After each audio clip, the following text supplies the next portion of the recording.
बोल विक्रांत. म्हटलं मित्राचं अभिनंदन करूया. कशाबद्दल अभिनंदन? हे बघ, तू जरी मला सांगितलं नाहीस ना तर न्यूज आणि मीडियाने अख्ख्या जगाला सांगितलंय बरं का. कळलं तुला? अरे ऑब्विसली. बरं ते सगळं सोड. तुझं आणि अनुष्काचं खूप खूप मनापासून अभिनंदन. थँक्यू सो मच बाबा. पण फक्त अभिनंदन करून चालणार नाही, लग्नाला यायचंय. आणि एकटा नाही, गिरिजाला घेऊन यायचंय. दोघंही या. अरे येणार ना, का नाही येणार. फक्त तारीख आधी कळव. आहेच का तुझं वेळेचं गणित अजून? अरे गंमत केली रे मी. बरं ठीक आहे, सोडते. All the best, congratulations. Okay, भेटू लवकरच.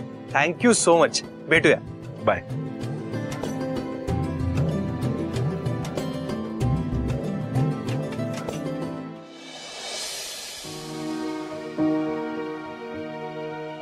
खरंच खूप बरं वाटतंय हो आता. मलाही खूप बरं वाटतंय. बरं झालं तुम्ही आलात, बोललात. नाही त्याच्यामुळे ना आता खूप हलकं हलकं वाटतंय हो. वासंतीताई, ते खोटं बोलताना खूप त्रास होत असेल नाही? हा, मला तर जमतच नव्हतं.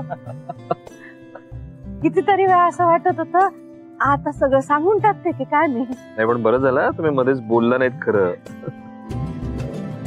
महेशराव, तुम्हाला काय वाटतं, खरंच याचा उपयोग होईल काय? नाही, मला वाटत तर नाहीये. काय मीनाचं मत बदलणं खूप कठीण आहे. म्हणूनच मी या दोघांना म्हणत होतो लग्न करून मोकळे व्हा. पोरं आता मोठी झाली आहेत, योग्य तोच निर्णय घेतील ती. बरोबर आहे, पण मीनाच्या काळजाला पाझर फुटायला हवा ना. पोरांचा विश्वास आहे ना, मग आपण त्यांच्या पाठीशी खंबीरपणे उभं राहायला पाहिजे. आपणच जर असं बोललो ना तर ते खचतील हो. तुमचं म्हणणं बरोबर आहे. तुम्ही नका काळजी करू. बघा आता सगळं नीट होईल. येते आम्ही. चल.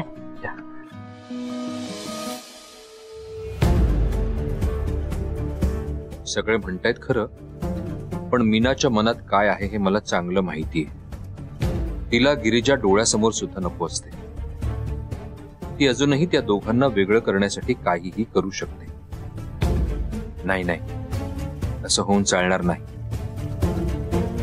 विक्रांत आत्ता कुठे त्याच्या पायावर उभा राहतोय, त्यात मीनाने काही कुरापत करायला नको.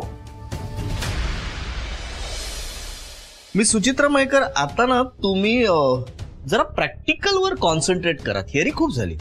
म्हणजे practical is more important compare to theory.